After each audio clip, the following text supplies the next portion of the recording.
네, 자 오늘 무공천 파기 여권에서 처음으로 사과가 나왔습니다. 그러니까 최경환 의원이 원내대표 연설할 때 사과했는데요. 그 영상 한번 직접 들으시면서 얘기를 좀 나눴으면 좋겠습니다. 국민 여러분, 우리 새누리당은 지난 대선에서 기초공천을 폐지하겠다고 약속드렸습니다. 국민과의 약속은 천금과도 같은 것인데 이 약속 결과적으로 지키지 못하게 됐습니다. 정말 고개 숙여 사과드립니다. 네, 그러니까 사과가 아니라 안 지키겠다 그 얘기를 하는 거네요, 보니까. 네. 목소리에 힘이 상당히 들어가 계시네요. 네, 어떻게 보세요?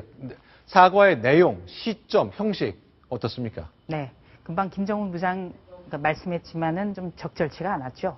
네, 오늘은 국회 교섭단체 연설회장이었습니다. 네. 그러니까 앞으로 국회를 어떻게 운영을 할지, 네. 또 야당에게 어떤 제안을 할지가 관심이 됐었는데 여기에서 기초선거 정당 공천 폐지 문제 못 지켜서 미안하다 이렇게 얘기를 했습니다. 첫 공식 사과였지만 공식 사과의 내용과 방법치고는 좀 부족한 게 사실입니다. 네, 민주당 대변인도 아니 왜 원내대표가 사과하느냐? 대통령이 나서라 이런 메시지를 내냈죠. 네, 그렇습니다. 새정치민주연합의 한정혜 대변인이죠. 네. 기초공천 사과는 최경환 원내대표의 대독 사과가 아니라 박근혜 대통령이 해야 된다. 사과가 아니라 약속을 지키면 될 일이다. 그리고 또 엄연히 당에는 국회를 이끌고 나갈 원내사령탑인 원내대표가 있지만 당의 얼굴인 당대표가 있습니다. 아하. 그러니까 오늘 국회 교섭단체 대표 연설이 아니더라도 어떤 최고위원회 회의에서라도 지금의 황우여 대표가 어떤 사과를 했어야 된다. 이런 지적도 많이 나오고 있습니다. 자, 새정치민주연합에서는 이 사안을 이제 6.4 지방선거의 중요한 쟁점으로 삼고 있는데 그래서 그런지 최고위원들이 농성을 시작하고 있잖아요. 네. 그 장면 보시면서 얘기를 좀 나눴으면 좋겠습니다. 네.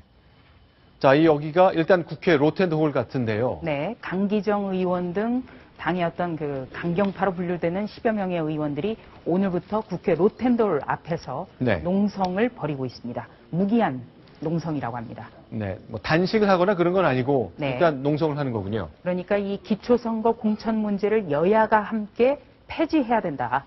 관철시켜달라. 이것을 주장하는 겁니다. 네, 그런데 지금 이제 청와대는 답을 내놓지 않고 있고 현대로 가면 원내대표도 사과를 했기 때문에 뭐 크게 현실적으로 여야가 의견이 모아질 가능성은 높지 않아 보이는데요. 모아질 가능성은 없다고 보셔도 되겠습니다. 왜냐하면 박근혜 대통령이 일관되게 청와대가 하고 있는 건요. 바로 이 문제, 기초선거 정당 공천 문제는 법안으로서 폐지를 해야 되는데 이 문제는 국회가 해야 된다.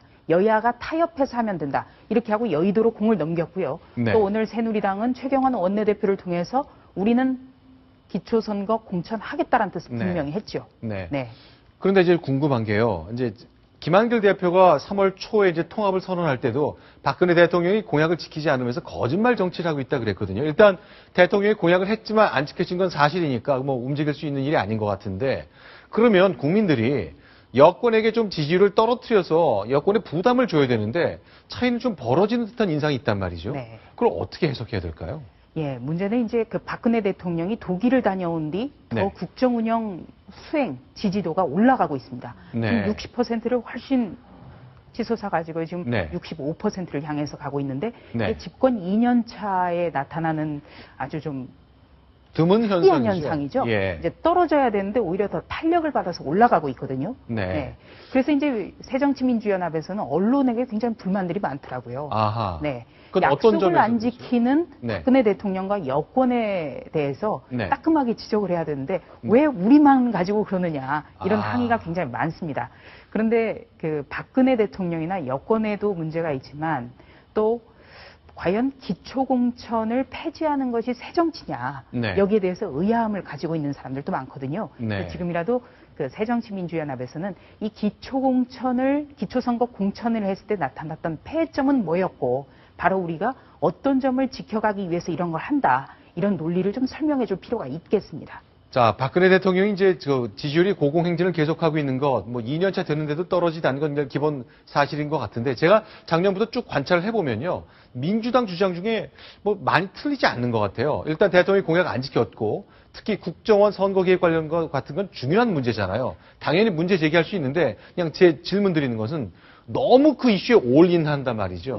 그래서 민주당, 요새는 이제 새정치민주연합이 골고루 좀 힘을 분산하면서 했으면 좋겠다는 기대가 있는 것 같은데, 야당 오래 취재하셨으니까 그게 잘 안 됩니까? 힘 조절이랄까? 예. 그러니까 이 기초선거 공천이라는 거는 어떤 네. 국민들이 체감하는 것보다는 선거의 당사자의 체감도가 훨씬 높은 사안이거든요.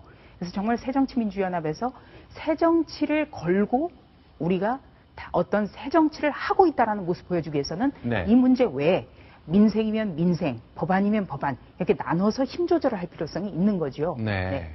그런데 이제 뭐 옳은 얘기를 하는 거니까 국정원 선거기에 문제가 있었고 대통령 약속을 지키지 않았고 이건 사실이니까 거기에 너무 힘을 쏟는 바람에 국민들 마음에 좀 딴 데 관심 있는 것 아니냐 하는 느낌을 주는데 관련된 논의가 좀 민주당도 있었으면 좋겠습니다. 관련 얼마큼 힘이 분산되고 스탠스가 바뀔지 한번 지켜보도록 하겠습니다. 새정치민주연합이라는 당명이 참 입에 잘 붙질 않아서 네. 지금도 가끔 이제 민주당이라는 용어가 계속 나오는데요. 네. 정말 그 민생을 위한 종합 선물 세트처럼 네. 다양한 어떤 그 항목에 걸쳐서 좀 방안을 제시를 해줬으면 좋겠습니다. 네, 알겠습니다. 자, 지금까지 8가지 소식 봤습니다. 국내 정치는 저희가 좀 정리한 3가지 좀 볼 수 있을 것 같고요.